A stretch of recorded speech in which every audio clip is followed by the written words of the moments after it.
করতেছে, সেও গরু চোরের পিছনে পিছনে যাইতেছে, ভাই আমার একটা গরু নিও না, দিয়ে যাও। চোরে কইতেছে, না এটা দেওয়া যাবো না, আমি এটা নিয়ে বিক্রি করবো। তে গরুওয়ালাই গরু চায়, চোরে যায়, দেয় না। একজন বিজ্ঞ আলিম, হ্যাঁ, উনি বলতেছে, ভাই কি হয়েছে? বলে, হুজুর আমার গরু চুরি করে নিয়ে যাইতেছে, আমি চাই আমাকে দেয়। চোরে কয়, না হুজুর এটা তো আমারই গরু, এটা তো কোনো প্রমাণ নাই যে আমি চুরি করছি। বলে, তাই নাকি? বলে, হ্যাঁ। আমি একজন আমানতদার মানুষ, আমি যদি এটার ফয়সালা করে দিয়ে মানবেন তো? বলে, হ্যাঁ মানবো, নিশ্চয়ই মানবো। আপনি একজন টুপিওয়ালা আমানতদার মানুষ, প্রথমে আমাকে আমিন হিসাবে মানা রাখবো। আমি একজন যে আমিন, আপনারা দুইজন মানেন কিনা? বলে, হ্যাঁ মানেন। তাহলে আমি কোরআনের আয়াত দিয়ে আপনাদেরকে ফয়সালা করে দেবো, যার ভাগে পড়বো সেই গরুটা নেব, ঠিক আছে? বলে, হ্যাঁ ঠিক আছে। এখন আমানতদার বলতেছে, তাহলে গরুর দড়িটা আমার হাতে দাও। ওনার হাতে নিলে, নেওয়ার পর উনি ফয়সালা করতেছেন, ওয়াত-তিনি ওয়াজ-যাইতুন ওয়া তুরি সিনিন ওয়া হাযাল বালাদ আমিন। আমি তোরেও চিনি না, ওরেও চিনি না, এই বলদটা আমিন। এই কইয়া গরুটা নিয়ে মেলা চোরে এখন গরুওয়ালা রে কয়, এখন খাও না, আমি নিয়ে যাইছিলাম, তোমার কত জুলুম হইছিল, এখন তো হুজুরে নিয়ে গেল, কোরআনের আয়াতে ফয়সালা করে হুজুরে একবারে নিয়ে গেল, আমিও ফেলাম না, তুইও ফেলি না। তো দেখেন তাদের ইখলাস, সেই ইখলাস নিয়ে তো আমরা বসে না, ইনশাআল্লাহ আমরা আখিরি মুনাজাত করে দেবো নাকি? আল্লাহ তাবারক ওয়া তাআলা বলছেন, লিল্লাহি মা ফিস সামাওয়াতি ওয়া মা ফিল আরদ। আসমান জমিনের মাঝখানে যা কিছু আল্লাহ সৃষ্টি করেছেন সব আল্লাহর জন্য, সরকার জন্য। আমরা মানি না নাই? জোরে বলেন, মানেন না নাই? কে কে মানেন একটু হাত উঠান। দেখছেন অর্ধেক হাত উঠেই না, একটু জাহিদা ওটা না রে তাকবীর, লিল্লাহি তাকবীর। আল্লাহ পাক বলেন, লিল্লাহি মা ফিস সামাওয়াতি ওয়া মা ফিল আরদ। যা কিছু আসমান জমিনের মধ্যে আছে সব আল্লাহ পাকের জন্য। ওয়া ইন তুবদু মা ফি আনফুসিকুম আও তুখফুহু ইউহাসিবকুম বিহিল্লাহ। জোরে বলেন আল্লাহু আকবার, আর জোরে বলেন আল্লাহু আকবার।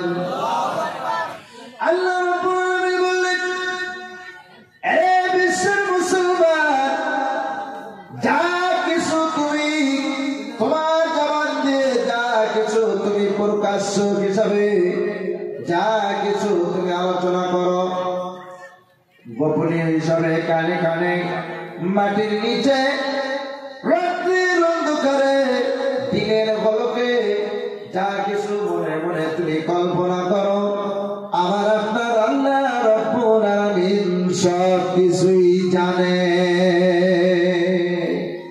মনে মনে যা কিছু বলো, প্রকাশ্যে যা কিছু বলো, মনে মনে যদি বলো যে হুজুর যতই কো মাদ্রাসায় হলে একটা হতেন না, আল্লাহ জানেন না? জানে না? বলে রাত্রের অন্ধকারে সুযোগ পাইলাম, কেউ তো নাই, একটু চুরি করেই ফেলে, আল্লাহ জানে না নাই? দেখে না নাই? সব কিছু মানে যে আল্লাহ না তন্দ্রা আছে না ঘুম আছে।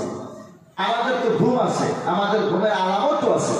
যখন আমাদের ঘুম ধরে তখন একটা আমাদের আলামত আছে, করে না নাই? ভাই করে না নাই? হ্যাঁ করলো যদি, তাহলে মানেন যে তার রকেটটা চলেছে, এখন ঘুমাই আল্লাহ রিটাও না। তাহলে বান্দা কখন কি করে না করে আল্লাহ জানে কিনা? জানে না নাই? আল্লাহ জানে। তাহলে ইনশাআল্লাহ আমাদের অন্তরে যা কিছু আছে, হিংসা, কিনা, কবিরাজি শিরকি বিদাতি যা কিছু চাল সব আমরা বাদ দিছি না নাই? এই ভাই বাদ দিচ্ছেন না নাই? কারো ভিতরে হিংসা আছে, অহংকার আছে? আছে আছে মনে হয়। এই মাদ্রাসার তো বহুত মাটি আছে, মাটি ঠেলতে ঠেলতে কম হয়ে গেছে। কম হয়েছে না নাই? এ ভাই কিছু কমছে না নাই? দিনের নবী মেহমান খানা যে জায়গার ভিতরে কোরআন তেলাওয়াত হয়, এই জায়গার ভিতরে কারো দাবি আছে? এই বাবা কারো দাবি আছে না? যে জায়গা উসিলা করে আজকে এই বাঙালপাড়া এই নিবাসের সমস্ত ভাইয়েরা আপনাদেরকে আল্লাহ পাক শান্তি দিয়েছে। আমি তো কোকরাজারের জঙ্গলের থাকালো যে জায়গায় মনে নইলেই কাটাকাটি শুরু হয়ে যায়, যেখানে মনে নইলেই মিনিটে মিনিটে মারামারি কাটাকাটি। আপনাদের এখানে মারামারি আছে না? কাটাকাটি আছে? তাহলে শান্তি আছে কিনা? শান্তি আছে না নাই? আল্লাহ রাব্বুল আলামিন বললেন ফায়াগফিরু লিমান ইয়াশাউ ওয়া ইউআযিবু মান ইয়াশাউ। জোরে বলেন আল্লাহু আকবার। আল্লাহ রাব্বুল আলামিন বলেছেন, এরা বিশ্বের মুসলমান, তোমরা যদি রাত্রের অন্ধকারে দিনের হলকে মাটির 100 ফুট নিচে যাওয়ার পরেও যদি তোমরা গুনাহ করো, জিনা করো, চুরি করো, ডাকাতি করো, যা কিছু করো, আমার আপনার আল্লাহ রাব্বুল আলামিন আরশে আজিম থেকে সব কিছুর খবর আল্লাহ নিতে পারে। বলেন সুবহানাল্লাহ। আল্লাহ বললেন, এরে বিশ্বের মুসলমান, এই যে বিশাল মাহফিল, ডেইলি রাব্বুল আলামিন আরশে আজিম থেকে 72,000 ফেরেশতা ডেইলি মানুষের খেদমতের জন্য আমার আপনার আল্লাহ রাব্বুল আলামিন মানুষের খেদমতের জন্য ডেইলি 72,000 করে ফেরেশতা আল্লাহ পৃথিবীর ভিতরে প্রেরণ করে দেন। আল্লাহ বলেন, আজকে যে 72,000 ফেরেশতা পৃথিবীর ভিতরে আল্লাহ পাঠিয়ে দিয়েছেন, কালকে ওই 72,000 আসবে না, নতুন করে আবার কালকে 72,000 ফেরেশতা পাঠাবে। এইভাবে একদিন নয়, 2 দিন নয়, কিয়ামত পর্যন্ত আমার আপনার আল্লাহ এইভাবে ফেরেশতা মণ্ডলীগণকে প্রেরণ করে থাকবেন। জোরে বলেন সুবহানাল্লাহ। আর জোরে বলেন সুবহানাল্লাহ। আমার মুসলমান বাবাজি, আল্লাহ 4 জন ফেরেশতা নির্ধারিত করেছেন।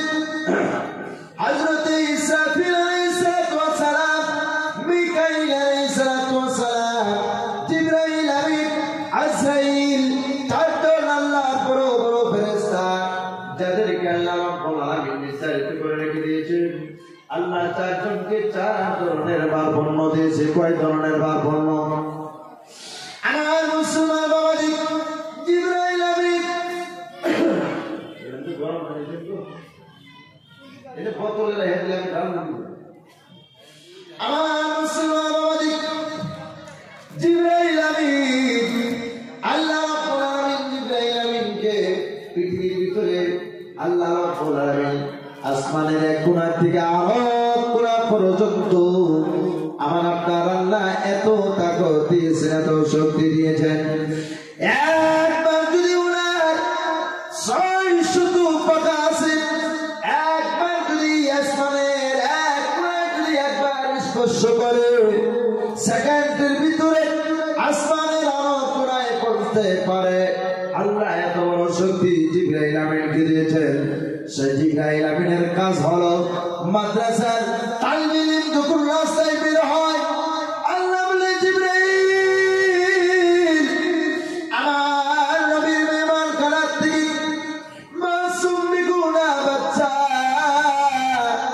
যারা ডেইলি 24 ঘন্টা করে কোরআন তেলাওয়াত করে, এই মাসুম বাচ্চা রাস্তায় বের হয়েছে, যাও জিবরাইল, এদের পায়ের নিচে তোমার পবিত্র পাখাগুলো বিছাইয়া দাও। বলেন সুবহানাল্লাহ।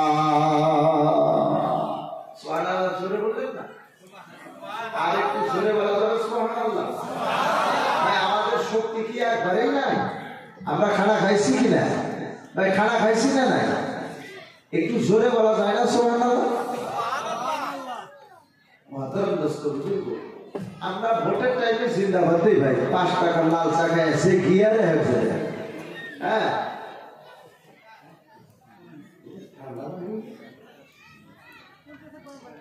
महातरम दोस्तों बुजुर्गों, अल्लाह तबारक ताला तालिबे इल्म के এত মর্যাদা দিয়েছেন।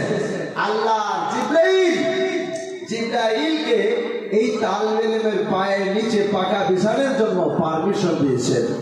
তাহলে দেখেন তালিবে ইলমের মর্যাদা বড় আছে কিনা? এ বাবা বড় আছে না নাই? महातरम दोस्तों बुजुर्गों, এই তালিবে ইলমকে যারা মহব্বত করে তারা বরঞ্চ দিনের নবীর সাথে ডাইরেক্ট মহব্বত করে। বলুন সুবহানাল্লাহ। আমার মুসলমান বাবাজি,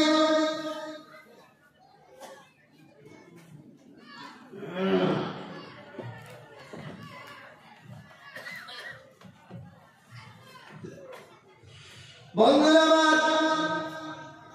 আমার মুসলমান বাবাজি, এক জায়গায় একজন মদার লোক ছিল।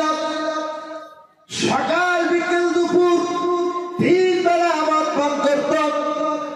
এইবার হঠাৎ করে মনে মনে ভাবতেছে জীবনে আর কত মদ পান করবো। হঠাৎ করে এইরকম বাঙালপাড়া মাদ্রাসার মতন একটি মাদ্রাসার নিকটে রওনা করে। যাওয়ার সময় মাদ্রাসার নিকটে যাওয়ার সময় আল্লাহর আওয়াজ আসে। মনে মনে ভাবতেছে নবীর মেহমান খারাপ, আমি তো নাপাক মানুষ, ডেইলি মদ পান করি, নবীর মেহমান খানায় যাওয়া যাবে কিনা মনে মনে ভাবতেছে।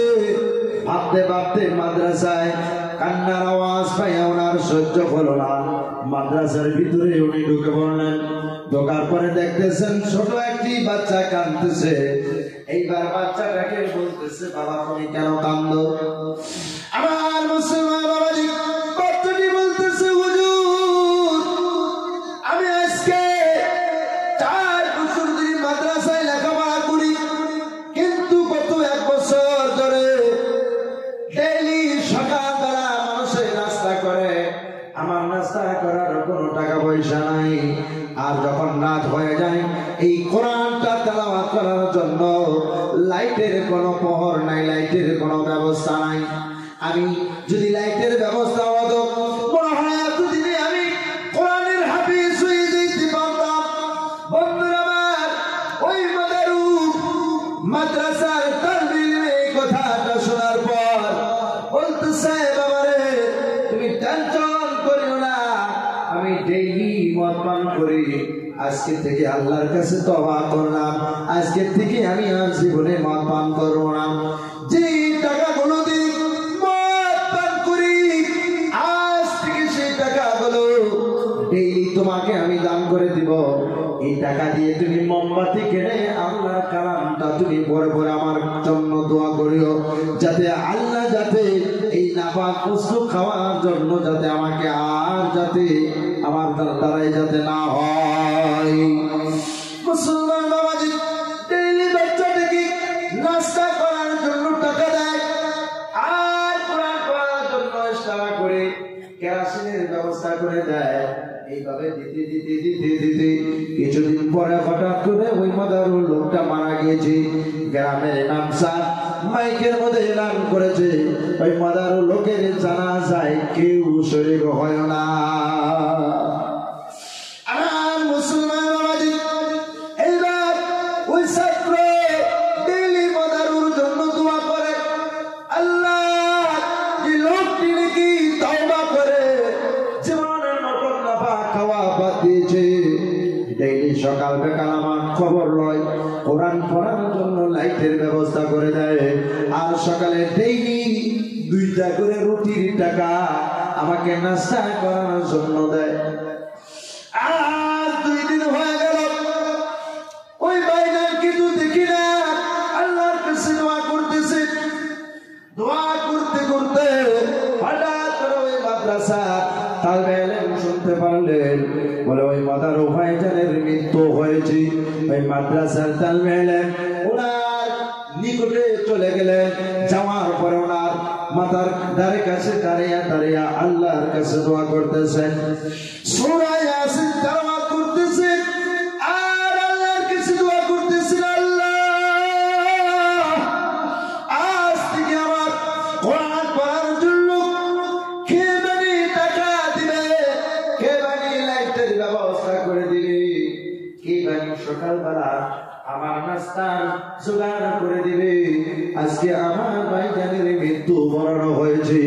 আল্লাহ উনি যদি সত্যই যদি আমাকে যদি কোরআন পড়ার জন্য ব্যবস্থা করেছে, আমার জন্য যদি কোরআনটাকে পড়ার জন্য লাইটের ব্যবস্থা করে দিয়েছেন, হে আল্লাহ তুমি ওনার রূহটাকে জান্নাতের ভিতরে তুমি পৌঁছায় দাও। বলেন সুবহানাল্লাহ।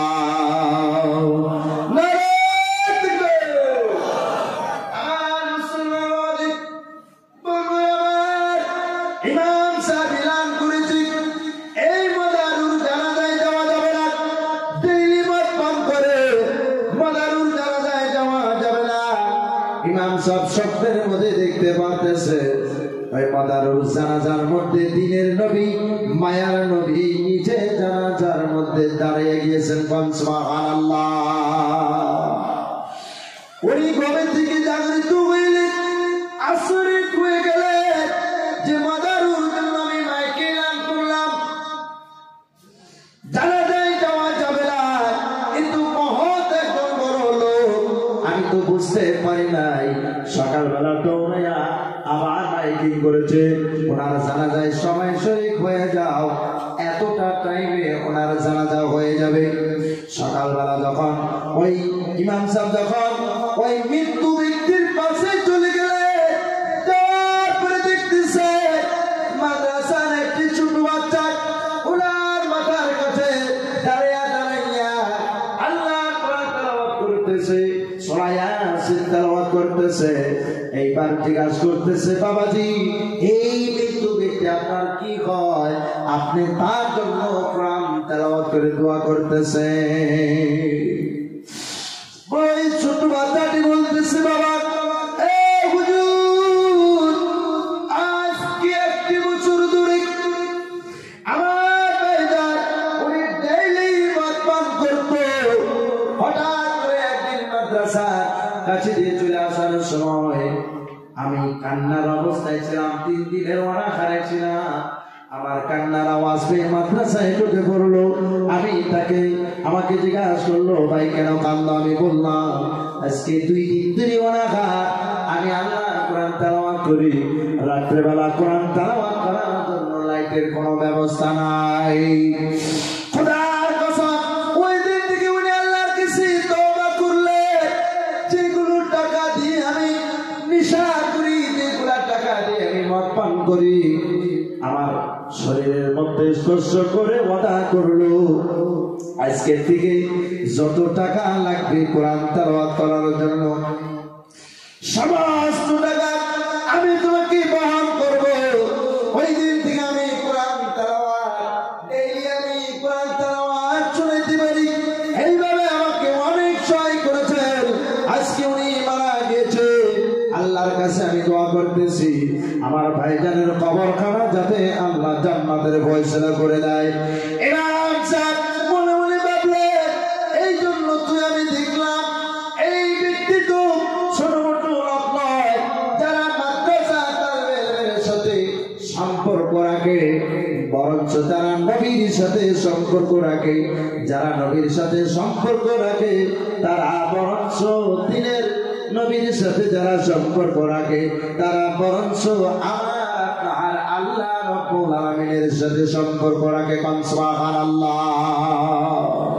নারে তাকবীর। তারপরে ওই ব্যক্তির জানাজা হয়ে গেল। এইবার ওই ব্যক্তি কবরের মধ্যে যাওয়ার পর মাদ্রাসার তালবে ইলম স্বপ্নের মধ্যে দেখতেছে জান্নাতের ভিতরে ফেরেশতার সাথে খেলাধুলা করতেছে, হাসি মজাক করতেছে। বলেন সুবহানাল্লাহ। আমার মুসলমান বাবাজি, এই কথাটা বলার উদ্দেশ্য হলো মাদ্রাসার তালবিরে মানুষে দেখলে তাদেরকে দেখে হিংসা করে, অহংকার করে, করে না নাই, বন্ধ করে না নাই। কেউ কেউ ভাবে মাদ্রাসার হুজুর দেখলে কেউ ভাবে এরা তো বোকা মোল্লা, কিছুই জানে না, মানুষের ধারে কাছে কালেকশন করে এরা খায়। বন্ধুরা আমার, 1947 সনে ভারত স্বাধীন হয়েছে।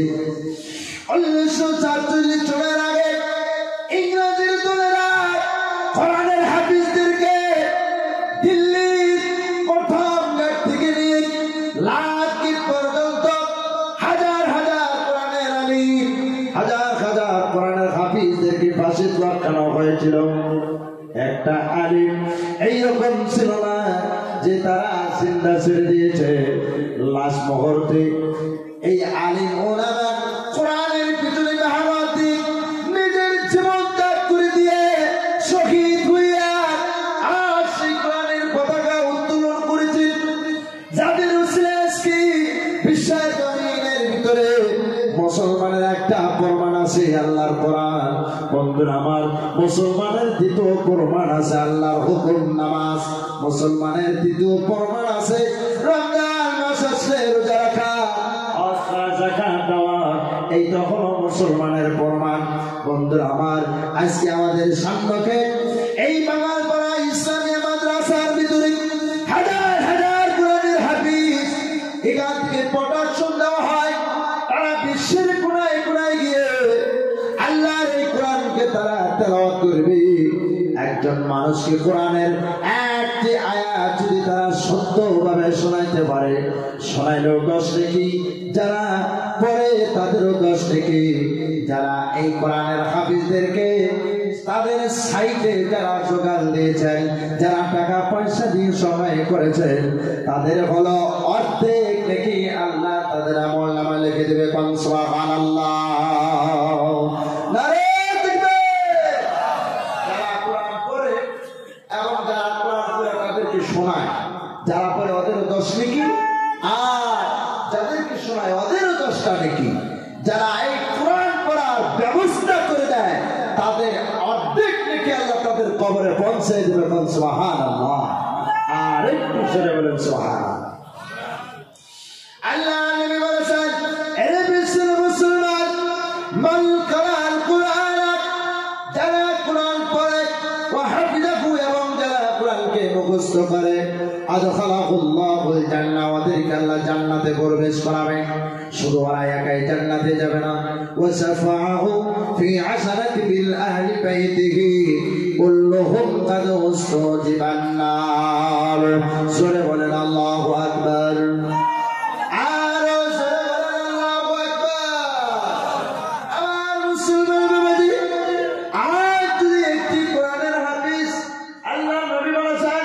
মান কারাল কুরআন, যারা আল্লাহর কোরআন পড়ে ওয়া হাফিজাহু এবং মুখস্থ করে, আদখালাহুল্লাহুল জান্নাহ, ওদেরকে নিঃসন্দেহে আল্লাহ জান্নাতের ভিতরে প্রবেশ করাবে। বলেন সুবহানাল্লাহ।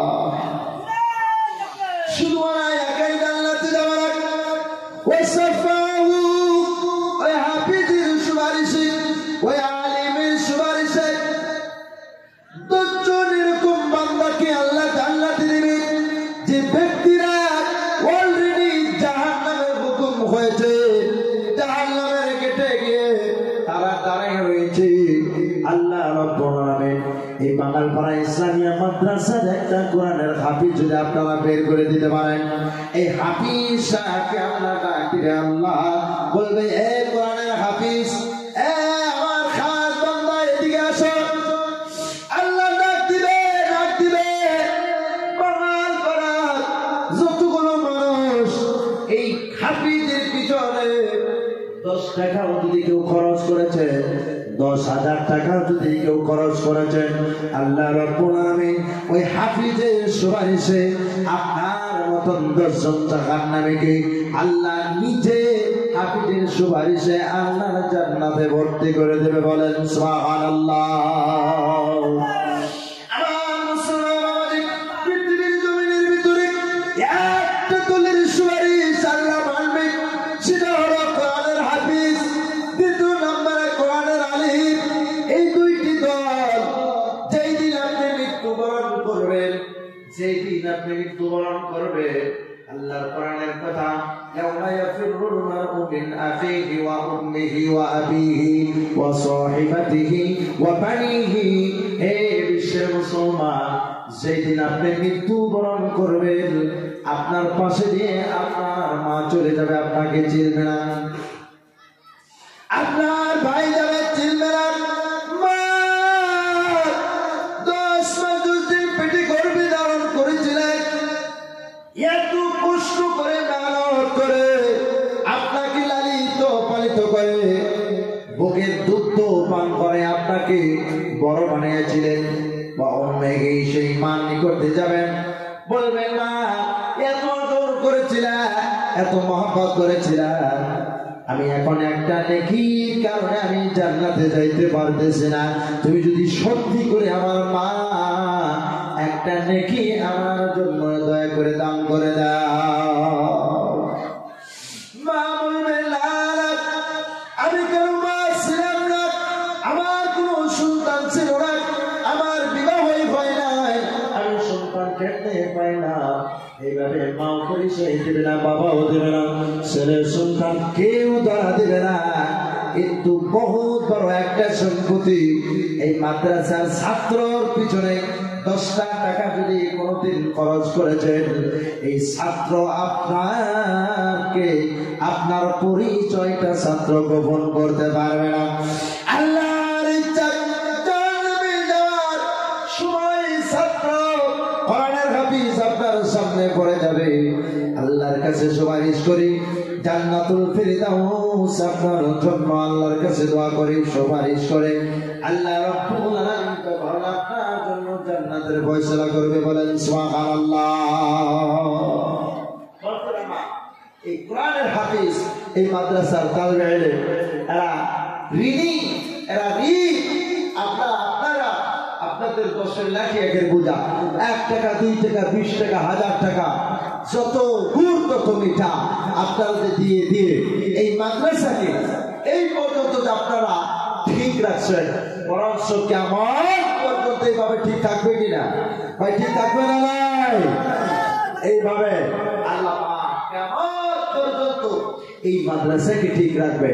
একদল যাবে আরেক দল আসবে, একদল যাবে আরেক দল আসবে, এইভাবে কেমন পর্যন্ত আমিও চলে যাব, আপনারাও চলে যাবে, আমাদের ছেলেরা যাবে, তার ছেলেরা আসবে, তারা যাবে, তার ছেলে আসবে, এইভাবে কিয়ামত পর্যন্ত আল্লাহ এই নবীর মেহমান খানা আল্লাহর মসজিদ ঘরকে কিয়ামত পর্যন্ত আল্লাহ ঠিক রাখবে। বলেন সুবহানাল্লাহ। আর এটার মধ্যে স্তর পর স্তর, একের পর এক দলের পর আরেক দল, তারা কোরআন তেলাওয়াত করতেই থাকবে, করতেই থাকবে, কিয়ামত পর্যন্ত তারা কোরআনের হাফিজ হবে, আলিম হবে। সমস্ত হাফিজ আর আলিম একবার যদি আল্লাহর কাছে দোয়া করতে পারে, আশা করা যায় ইনশাআল্লাহ জান্নাত ফাইনালি আপনার জন্য, জান্নাত ফাইনাল জোরে বলুন সুবহানাল্লাহ। আমার মুসলমান বাবাজি, বন্ধুরা আমার, আবু বকর আমার একদিন দুইজনে কান্না শুরু করে দিলেন। আমার একটু গরম মেজাজ, আমার হযরত আমার 5 কিলো খানা, এক বৈঠকে উনি 5 কিলো খানা খাইতেন। তাহলে মানুষটা কত বড় মাস্তান ছিল বলেন তো? 5 কিলো খানা যদি একজন একবারই খায়, কত বড় মাস্তান হইতে পারে? উনি যদি ধমক দিতে, ধমক যদি জোরে দিত, কত কত মানুষ হার্ট অ্যাটাক হয়ে মৃত্যু হইত। কোন সুবহানাল্লাহ। এত মাস্তানের এত শক্তিশালী ছিল। উনি রাস্তায় বের হলে শয়তান 40 দিন সেই রাস্তায় যাইত না, এত মাস্তান ছিল। এই সেই আমার উনি জরজার করে কাঁদতেছে, আবু বকর কাঁদতেছে। আমার আবু বকরকে জিজ্ঞাসা করছে, ভাই আবু বকর আপনি কেন কাঁদেন? আবু বকর বলতেছে, আমার আমি এই জন্য কাঁদি যে আজকে দেখো এই বিশ্বের জমিনের ভিতর থেকে কোরআন একবারে উঠে গেল, কোরআনকে জ্বালাই দেওয়া হলো। এখন যদি কোরআনের কোন বিজ্ঞ হাফিজ যদি আমরা না পাই, তাহলে মনে হয় এই কোরআন আর মনে হয় দুনিয়ায় ফিরে আসবে না। আবু বকর বললেন, না আল্লাহ পাক কোরআনের মধ্যে আল্লাহ পাক কোরআনুল কারীমের মধ্যে আবু বকর বললেন আল্লাহ নিজে ঘোষণা করেছেন নাহনু নাযালনা যিকরা ওয়া ইন্না লাহু লাহাফিজুন। জোরে বলেন সুবহানাল্লাহ। যে আমি আল্লাহ এই কোরআনকে আমি নাযিল করেছি আর এই গোটা কোরআন শরীফের হেফাজতের দায়িত্ব আমি আল্লাহ নিজে নিলাম। বলেন সুবহানাল্লাহ। আরো জোরে সুবহানাল্লাহ। এই কোরআন একজন না একজন কোরআনের হাফিজ পৃথিবীর ভিতরে থাকবেই। আল্লাহ নবী একটি হাদিস প্রথমে আমি তেলাওয়াত করেছিলাম, নিশ্চয়ই আল্লাহ পাক ইলমকে উঠাইয়ে দিবে, ইলম থাকবে না, ইলমকে আল্লাহ পাক উঠাই দিবে। তার কারণ দেখেন এই জামানায় আমাদের সামনে প্রমাণ অনেক মানুষ আছে যারা মসজিদ আজান হলে নামাজ পড়ে না। বলে ঠিক না বেঠিক? অথচ আল্লাহ নবী বলেছেন যারা মসজিদে আজান হলে শয়তান মসজিদের আশেপাশে থাকতে পারে না। আর এখন নগদ প্রমাণ দেখা যায় যে মসজিদে আজান হলে মানুষ মসজিদের আশেপাশে থাকতে পারে না। বলে ঠিক না বেঠিক? এই বাবা বলেন ঠিক না বেঠিক?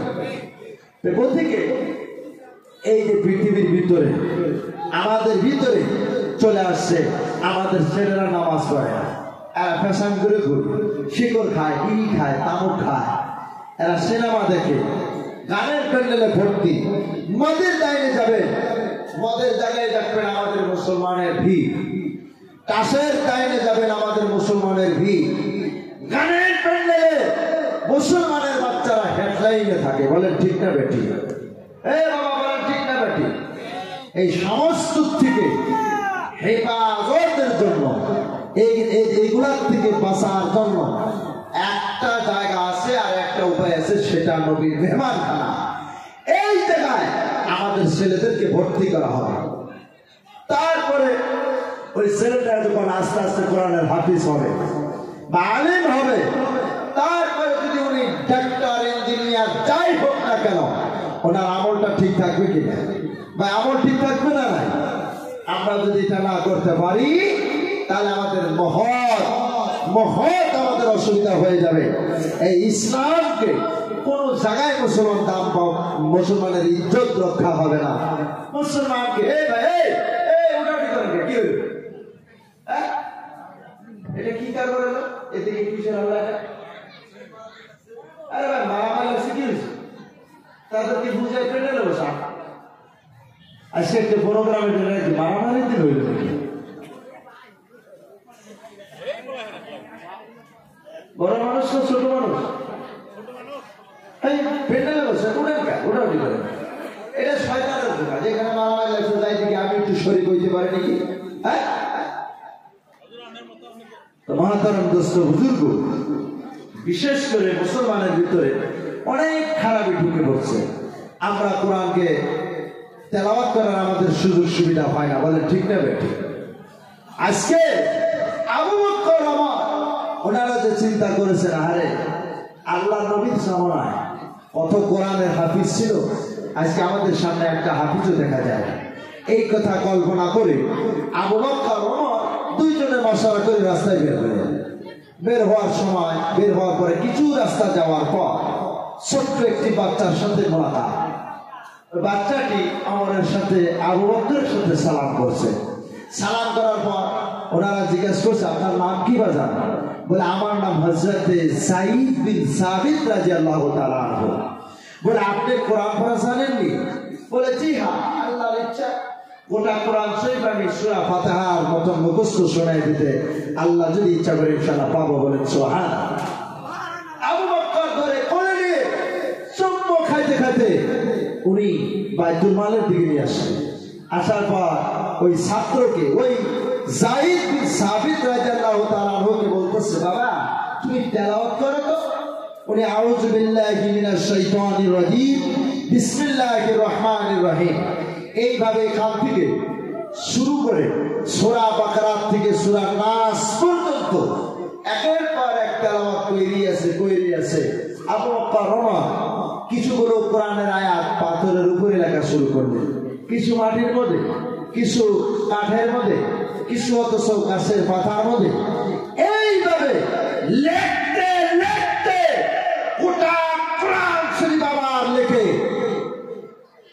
বিশ্বের কোনায় কোনায় আমার আপন ছেলের জন্য ওরা একটা আইটেম নিল সুবহানাল্লাহ।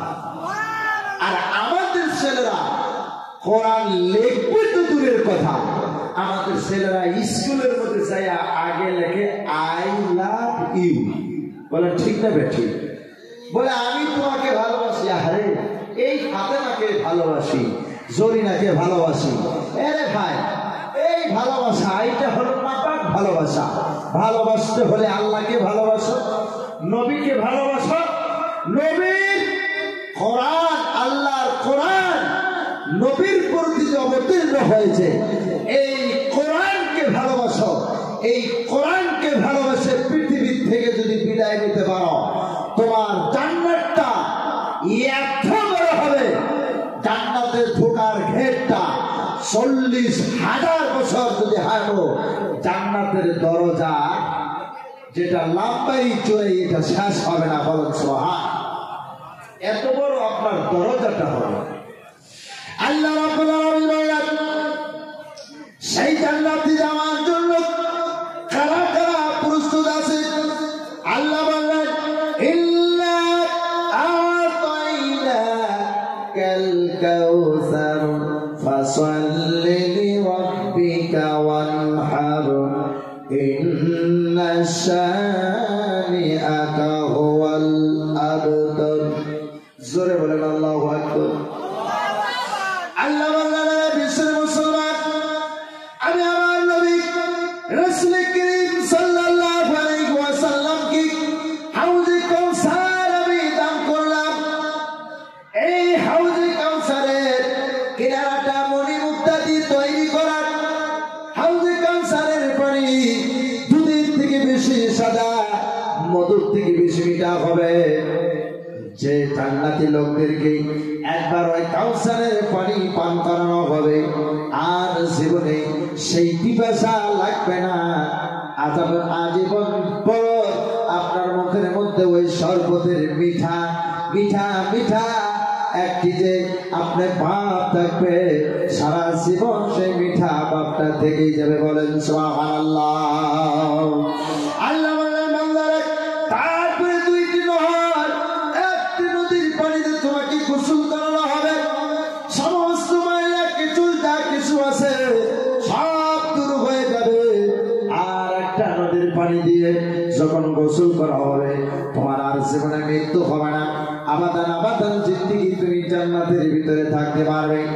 যে জান্নাতের ভিতরে এমন সুন্দর জায়গা, ৭২,০০০ খাদিম আপনার সাইডে থাকবে খেদমত করার জন্য। এইরকম বিশাল প্যান্ডেল থাকবে। প্যান্ডেলের চতুর্দিকে সোনা দিয়ে সাজানো থাকবে। চেয়ারটা সোনার থাকবে, পেয়ালাটা সোনার থাকবে। ওই সোনার চেয়ার বসে আপনি সোনার পেয়ালা দিয়ে হাউজে কাউসারের পানি সেই দিন পান করবে। বলেন সুবহানাল্লাহ। নারে তাকবীর। আমার মুসলমান বাবাজি, জান্নাতের দরওয়াজ জান্নাতীদের কি বলবে? ওয়াকালাত এর বিশ্বের মুসলমান, ওয়াসিকাল্লাযীনা তাকাউ রাব্বাহুম ইলাল জান্নাতি যুমারা। সূরা বলেন আল্লাহু আকবার। আমার মুসলমান বাবাজি, জান্নাতের দলদেরকে জান্নাতের ফেরেশতারা তাদেরকে খেদায়া খেদায়া নিয়ে যাবে। দলে দলে তারা জান্নাতের দিকে যাবে। ওয়াফুতিহাত আবওয়াবুহা, তোমাদের জন্য সমস্ত জান্নাতের দরজা আল্লাহ রাব্বুল আলামিন খোলাসা করে দিবে। বলেন সুবহানাল্লাহ। একটু জোরে বলেন সুবহানাল্লাহ। সুবহানাল্লাহ। এখন সুবহানাল্লাহ। কেউ তো সুবহানাল্লাহ ভাই, ভাই কত কষ্ট হইতেছে। সিরিরা ধরে সুবহানাল্লাহ। একটু জোরে কর। সুবহানাল্লাহ কইলে আল্লাহ নারাজ হবে না, খুশি হবে। কোন ঠিক না? ঠিক। যত জোরে আল্লাহ সুবহানাল্লাহ গেল পাক, যত জোরে সুবহানাল্লাহ বলতে পারবেন আল্লাহ তো খুশি হবে। আর যত আস্তে বলবেন শয়তান মনে মনে বলবে একবার বইরা যা খুশ না, আরো ভালো। কোন ঠিক না? ঠিক। আমার মুসলমান বাবাজি, আল্লাহ রাব্বুল আলামিন বললেন, ওয়াকালা লাকুম খাজানাতুহা, জান্নাতের ফেরেশতা দারোয়ানরা বলবে,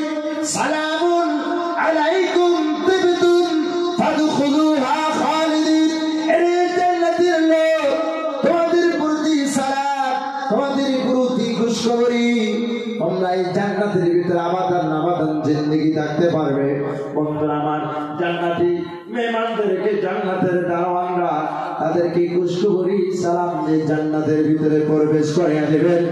একবার আওয়াজ বলা যাবে না সুবহানাল্লাহ।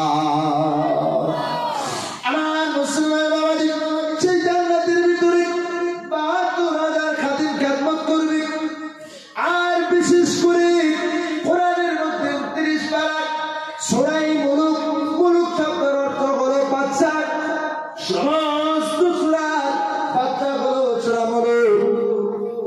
আল্লাহ নবীর জামানায় একদিন হঠাৎ করে একজন সাহাবীর কবরের নিকট দিয়ে যখন মামলা করেন, কবরের মধ্যে থেকে সূরা মুলুকের তেলাওয়াতের আওয়াজ শোনা যায়। সাহাবী হরান পেরেশান হয়ে গেলেন, এটা কোন ব্যক্তির কবর যেখান থেকে সূরা মুলুকের তেলাওয়াত শোনা যায়? আমার মুসলমান বাবাজি, দৌড়ে আল্লাহ নবীর কাছে চলে গেলেন। এ রাসূলুল্লাহ, ইয়া হাবিবাল্লাহ, অমুক কবরের নিকট দিয়ে যাওয়ার সময় কবরের থেকে সূরা মুলুকের তেলাওয়াত শোনা যায়। বন্ধু আমার, আল্লাহ নবীর কাছে যখন নাকি সাহাবী কমপ্লেইন করলেন, এ রাসূল, এটা কোন বুজুর্গ ব্যক্তির কবর? সূরা মুলুক, লাস্ট মুহূর্তে সূরা মুলুক পাঠ করে আল্লাহর কাছে চলে যান। আল্লাহকে বলেন, আল্লাহ, এটা ওই ব্যক্তির কবর যে ব্যক্তি নাকি পৃথিবীর থাকা অবস্থায় ডেইলি ঈশা নামাজ পড়ে সূরা মুলুক তেলাওয়াত করেছে। تبارك الذي بيده الملك وهو على كل شيء قدير الذي خلق الموت والحياة ليبلوكم أيكم أحسن عملا। এই সূরাটা জানি নাকি ডেইলি তেলাওয়াত করেছে। সূরা মুলুক যখন আযাবের ফেরেশতা যখন চলে আসে, আসার পরে সূরা মুলুক আযাবের ফেরেশতাকে বলতেছে, এই বান্দার নিকটে তুমি ফিরতে পারবে না, কারণ হলো পারমিশন নিতে হবে। বলে পারমিশন কোথায় নিতে হবে? বলে একটু দাঁড়াও, আমি আল্লাহর কাছে চলে যাই। এইভাবে আযাবের ফেরেশতাকে দাঁড়িয়ে রাখা ওই সূরা মুলুক আল্লাহর কাছে চলে যাবে। আল্লাহ কি বলবে, আল্লাহ, যে ব্যক্তি কি আমাকে তেলাওয়াত করেছে এটা সমস্ত সূরার বাচ্চা, সেই ব্যক্তিকে আজকে আমার আযাবের ফেরেশতা আসছে জিজ্ঞাসা করার জন্য, আমি তাদেরকে আসতে দেই নাই, আল্লাহ তোমার কাছে পারমিশন নিতে আসছি। আল্লাহ বলবে, সূরা তুমি চলে যাও, কবরের মধ্যে নিয়া যে তোমাকে তেলাওয়াত করেছে ওটার মুখের সাথে তোমার মুখটা লাগাইয়া এইবার আপন আপন হিসাবে তেলাওয়াত শুরু করে দাও।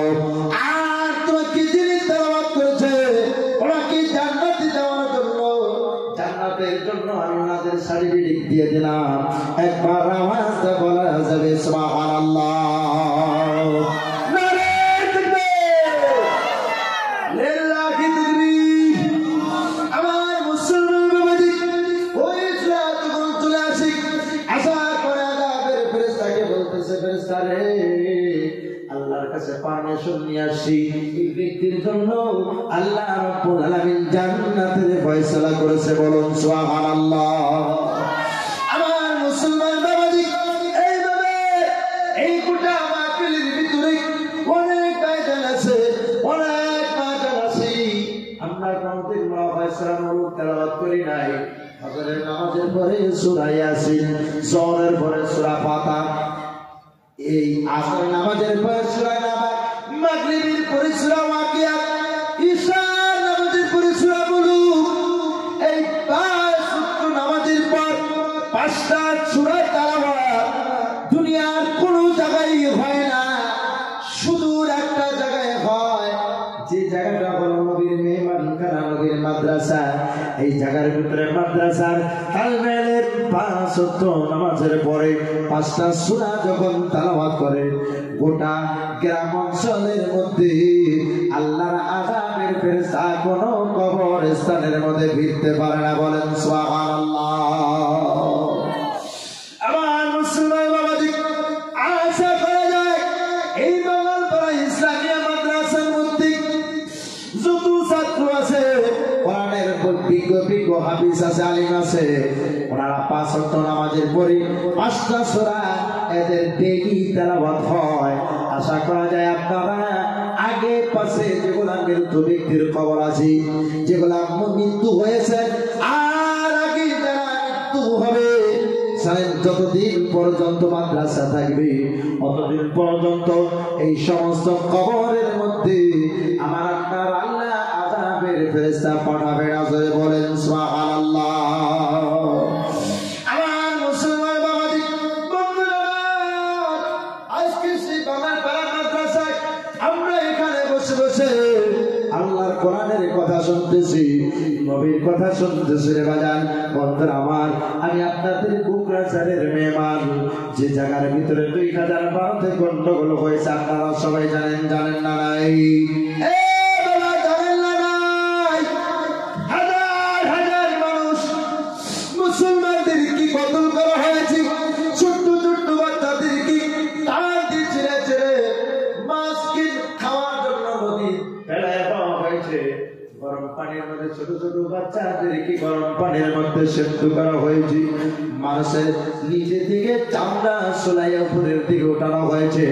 এইভাবে শাস্তি দিয়ে হাজার হাজার লোকদেরকে এরকম ভাবে মারা হয়েছে। এখনো কত হাজার লোকের জানাজা হয় নাই। বন্ধুরা আমার, বন্ধুরা আমার, প্রথম নাম্বার যে বাড়ির ভিতরে আগুন লাগাই দিয়েছিল, ওই বাড়ির সমস্ত কাগজ পত্র কম্বল যা কিছু ছিল পরীক্ষার করা হয়ে যায়। আল্লাহর 2টি কোরআন ওই বাড়ির ভিতরে ছিল। আরে বিশ্বের মুসলমান হাজার হাজার লোকে তামসা দেখেছে। এই কোরআনটা পড়া যায় নাই, কোরআনটা করে থেকে পাখির মতো নড়ে। আল্লাহ তাবারক ওয়া তাআলার হুকুম মোতাবেক পাখির মতো নড়ে নদীর মধ্যে এসে পড়েছে। এই কোরআনের একটা শব্দ ওই আগুনের দ্বারা পড়া যায়নি। বলেন সুবহানাল্লাহ। আর জোরে বলেন সুবহানাল্লাহ। আমার মুসলমান বাবাজি, সেই বিশেষ করে সেই মহা উজ্জ্বল কিতাবের জায়গার মধ্যে আপনারা সবাই বসেছেন, বলেন ঠিক না ঠিক? ভাই সেই জায়গায় বসছি না নাই? আমার মুসলমান বাবাজি বন্ধুরা, গোয়ালপাড়ায় একটি জায়গা আছে বলবলা, নাম চলতে বলবলা। বিশেষ করে বিরাট বিরাট পাহাড় আছে। একটা করে পাহাড় 1000 ফিট উঁচা হবে, 500 ফিট উঁচা হবে কিনা ভাই? এইভাবে হবে না নাই? এই জায়গায় কিছু পাপিষ্ঠ লোক ছিল। এই লোকদের পাপ করতে করতে যখন সীমাবদ্ধ হয়ে যায়, আল্লাহ মানে নাই। আল্লাহ পরম পুত্র নদীটা হলো পাহাড় থেকে 1000 ফিট নিচে, 1000 ফিট উঁচা পাহাড়, আরো 150 ফুট উপর দিয়ে পরম পুত্র নদীর পানি খিচা এসে সমস্ত গুনাহগারদেরকে একবারে টুলে মাটির সাথে মিশিয়ে দিয়েছেন। একটা কোরআন পড়নেওয়ালা ছোট একটি বাচ্চা গাছের আগায় তার বাজায় রাখছিল। ওই বাচ্চাটা 2 দিন পর্যন্ত সেখানে ছিল, বাচ্চাটা মারা যায় নাই।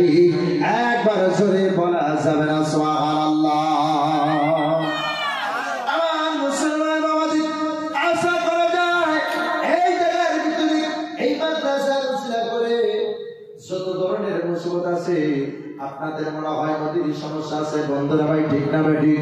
আল্লাহ মনে হয় এই মাদ্রাসার উসিলা করে নিয়ে কিয়ামত পর্যন্ত এই জায়গাকে নদী বাংলা থেকে আল্লাহ রক্ষা করবে। বলেন সুবহানাল্লাহ। আমার মুসলমান বাবাজি, আজকে দেখেন সাহাবীরা কোরআনের পিছনে মানবী তারা শহীদ হয়েছে। হাজার হাজার আলিম 1947 সালে শহীদ হয়ে এই কোরআনকে পৃথিবীর ভিতরে ঠিক রেখেছেন। আবু বকর ওমর জীবনের সমস্ত কিছুর মূল্যের বিনিময়, টাকার বিনিময়, নিজের জানের বিনিময় আল্লাহর কোরআনকে পৃথিবীর ভিতরে ঠিক রেখেছেন। আমার মুসলমান বাবাজি, এইভাবে কিয়ামত পর্যন্ত আল্লাহ বলেছেন, হে বিশ্বের মুসলমান, নাহনু নাযালনা যিকরা ওয়া ইন্না লাহু লাহাফিজুন। আমি আল্লাহ কোরআনকে নিজে সৃষ্টি করেছি আর গোটা কোরআন শরীফের হেফাজতের দায়িত্ব আমি আল্লাহ নিজে নিয়েছি। জোরে বলেন সুবহানাল্লাহ। পৃথিবীর সমস্ত মানুষ যদি কোরআন পড়ে আল্লাহর কিঞ্চিত পরিমাণ লাভ হবে না। সমস্ত মানুষ যদি কোরআন না পড়ে আল্লাহর কিঞ্চিত পরিমাণ ক্ষতি হবে না। বলেন ঠিক না বেঠিক? আমার মুসলমান বাবাজি, সেই কোরআনের মাহফিলে বসে আজকে আমরা কোরআন পড়ে মা বাবাকে ভাত দেওয়া শিখলাম, কোরআন পড়ে মা বাবার সাথে মহব্বত করা শিখলাম, কোরআন পড়ে মানুষের সাথে মহব্বত করা শিখলাম, সালাম কালাম করা শিখলাম। আল্লাহর ইচ্ছা যদি মনে হয় এই জায়গায় মাদ্রাসা না থাকতো, এই জায়গার ভিতরে আলিম থাকতো না। বলেন ঠিক না বেঠিক? আমার বন্ধুরা, আমার ভাইজানেরা, একটা হক্কানি আলিম একটি গ্রামে যদি থাকে, আল্লাহ রাব্বুল আলামিনের হাবিব বলেছে হক্কানি আলিম যদি কবরস্থানের নিকটে চলে যায় 40 দিন আল্লাহ কবর আযাব মাফ করে দেয়। বলেন সুবহানাল্লাহ। সূরা বলেন সুবহানাল্লাহ। নারে তাকবীর। আমার মুসলমান বাবাজি, আমি সেই রকম গুনাহগার উপরাজার থেকে আজকে আপনাদের সম্মুখে হাজির হয়েছি। বাজার এই গুনাহগারের মাথার উপর দিয়ে হাজার হাজার গুলি গিয়েছে। আল্লাহ হায়াত দিয়েছে শুধু আপনাদের নিকটে বসে, সম্মুখে বসে কোরআন হাদিসের কিছু আলোচনা করবো মনে হয় আল্লাহ সেই জন্য হায়াত দিয়েছে। বন্ধুরা আমার, আজকে দেখেন বাজানেরা, এই যে দুইটা হাত আল্লাহ দিয়েছে, এই হাত দুটির অনেক দাম। মানুষের সামনে এইভাবে হাত পাতা আল্লাহ নিষেধ করে দিয়েছে। তবে আল্লাহ নবীর মেহমান কেনার জন্য, আল্লাহর মসজিদের জন্য হাত কেন নিজের জীবন দিলেও আল্লাহ নিষেধ করে নাই। বলেন ঠিক না বেঠিক? মুসলমান আমার ভাইজানেরা, আমার ভাইজানেরা, আল্লাহর রাস্তে মুসাফিরের দোয়া আল্লাহ কবুল করে, মজলুমের দোয়া আল্লাহ কবুল করে, মা বাবার দোয়া আল্লাহ কবুল করে। এই তিন ব্যক্তির দোয়া আল্লাহ কখনো ফিরিয়ে দেয় না। বন্ধুরা আমার, আমি মুসাফির হইয়া আপনাদের সামনে দুইটা হাত ভিক্ষার মতন বানিয়ে দিলাম। এই মাহফিল থেকে বড় করে বড় বাপের বেটা বিজনেস করেন বা চাকরি আছে, অনেক টাকা আল্লাহ আপনাদেরকে উপার্জন করার জন্য লাইন দিয়েছে।